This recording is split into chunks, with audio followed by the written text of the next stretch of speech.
Good morning, guys. We're just gonna head back to the forest. Maybe 400 yards, 500 yards behind the house is where we saw those tracks yesterday. I want to do a quick analysis here because I've had a few comments, people saying that I just glazed over it, it seems odd, it seems weird. No, to me, they're just boot tracks, not mine, but somebody's walked through the back end of my property here this winter. So when I looked at that, that's what I think they are.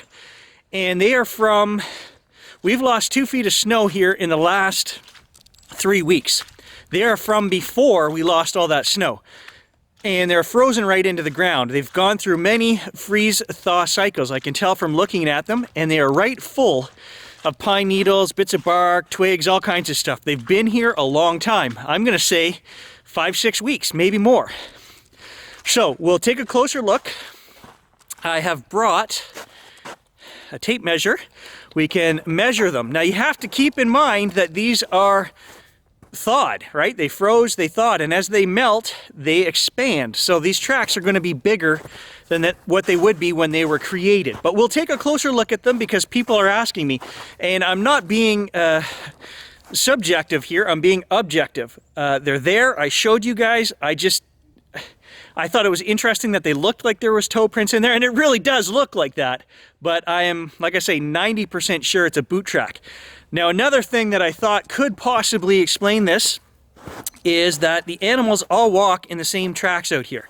If I go for a hike in the middle of winter, you can be sure that the following week, if we go back and walk in my footsteps again, the deer and whatever's around at that time of year will walk in my footprints. So, another thing that this could be, I'm not ruling it out and I'm not saying that's what it is this is spring. Black bears are coming out of hibernation. We do have black bears here. There could have been a black bear that walked in those boot prints, giving it a toe-like appearance. I'm not saying that's what's happened here, but it very well could be. I think personally that it's more of just a melt-thaw cycle that gave us something that looked an awful lot like a bear footprint.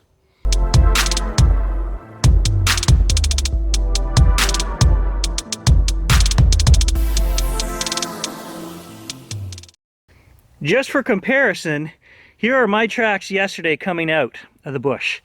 And you can see the amount of stuff that's in there. There is a little bit of stuff that could have been depressed.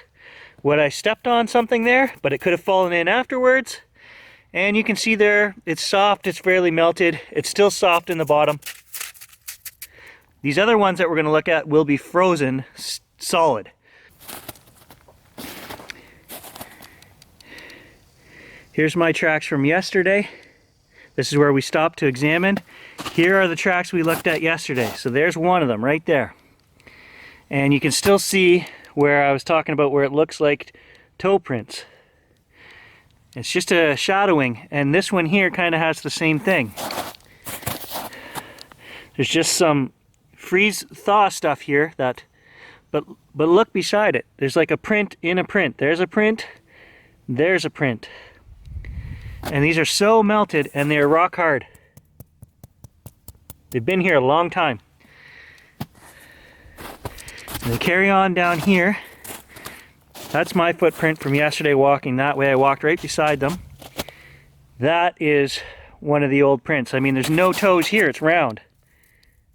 Look at it, it's frozen and it's completely round. So it's just the way those other 2 or 3 tracks back there melted, because this is round like a boot. Let's take a measurement, because that's one track. But if we look at this, guys, here's the track, right? Right here is the track. This is all melted around it. Look how much is melted around it. So there's, 5 inches melted around where the track is. And that's normal. If you walk through here with your boots and made a trail this winter and it melted in the spring, that's what it's going to look like.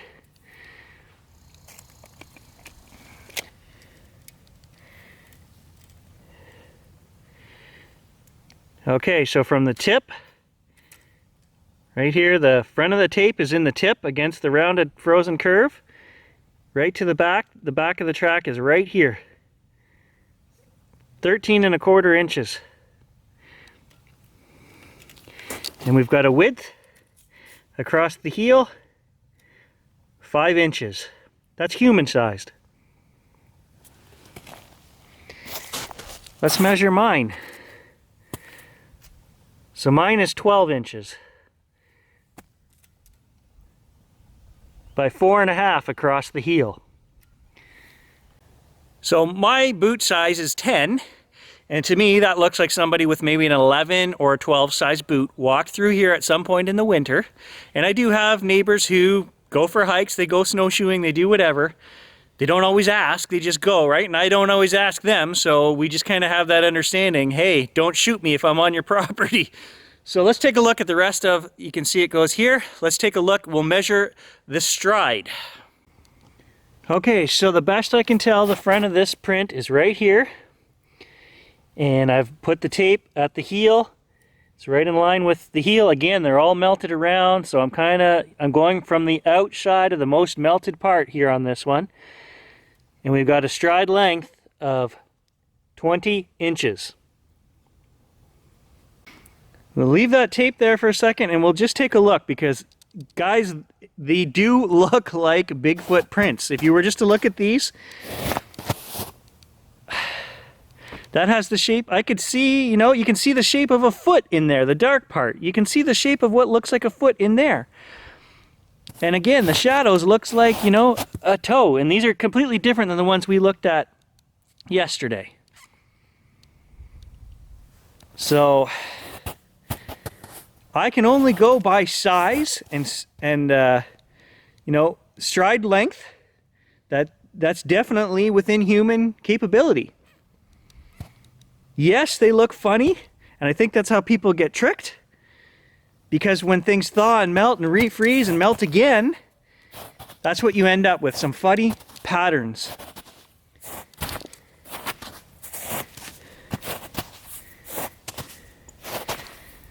This one has a dog print in it, or a deer print. That's a deer print. So there's a deer print right there, inside of that track.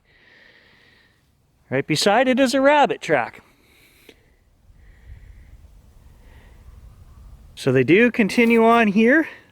There's another set of deer prints right there going through. And they kind of disappear, like you can't really see them here as much anymore. You can see the darker spot right here that's frozen. Again, that's rock hard. That's been there for 5-6 weeks, maybe more. And it goes off through the opening here in the bush. These definitely have a gait to them. Right side, left side, right side, left side. They are not in a straight line, which we'll talk about in a second anyway. I know it's perpetrated on the internet that Bigfoot walks in a straight line and there's no gait. Guess what, guys? Every animal has a left-right gait. If you've got a left-right foot, that's just the way it is. The way your hips swivel, you're going to have an inside and outside. It might be less on some animals. The fox walks a nice straight line, but there is still a left-right side. So whoever, people saying they have to be in an exact straight line, we don't know. This has never been documented. Nobody has ever seen Bigfoot walking, leaving tracks that we have filmed and looked at the exact same time that we know have never been tampered with. So we don't know what kind of trackway these are going to leave. Yes, they would be deeper. We know that because of the weight. If these were in mud, then I would definitely take a closer look and say, hey, we can get a better idea of what these look like. Because we have freeze-thaw cycles here going on, all bets are off. These melt once, you lose all context of what the original track looks like. And they can start to look like strange things, like bear footprints, for example. So I'm not being condescending, but I do have 40 years of tracking experience, deer hunting, moose hunting, you name it, bear, whatever. We hunted up here, and these tracks are old, and they are not Bigfoot. That's my breakdown, my analysis. So guys, I hope that clears up any questions we had on the tracks. I wasn't trying to glaze over them. I just honestly believe they weren't a Bigfoot track, and therefore we're not going to go into detail. I'm not here to trick anyone and say this is a Bigfoot track when I really don't think it is. I just found it very interesting how closely they looked like bear footprints. Could it be a bear walking in there? Absolutely. Could it just be a melted, freeze-thawed boot print? Absolutely. I think that's what it is. You guys are still entitled to your opinion. What do you guys think it is? Let me know in the comments down below. Keep in mind the sizes that I showed you match human size footprints. Be scientific, people. Be scientific. Did I ever tell you guys about timber giant Bigfoot and his... I used to watch that channel, and before... I was not going to call him out on that because I don't even know if he's still running a channel. But I watched a lot of that stuff and he had some good stuff. But the day I finally stopped watching was when he found the 18-inch tracks in the snow. They were army snowshoes. It's what they were. Anyone could tell just from perfectly round, you know, oval in shape, human spacing. And he went on and on about the Bigfoot. I'm not going to do that to you guys on this channel. I can't and I won't. Now, I'm not saying that timber giant Bigfoot did not actually film one of the most compelling pieces that I've ever seen, which is the Bigfoot sitting in the forest. You see a red, hairy backside, and it's clacking rocks together. I think it was breaking nuts of some kind. I always thought that was a legit capture. So, you know what? I can't knock a guy for being enthusiastic, but I think we have to remain scientific and don't let our judgment get clouded. When you see something like that, guys, you have to think it through and say, what else could this be? Logically, 18-inch prints in the snow, you know, 2 feet apart, are human tracks on snowshoes, right? We have to logically think through that.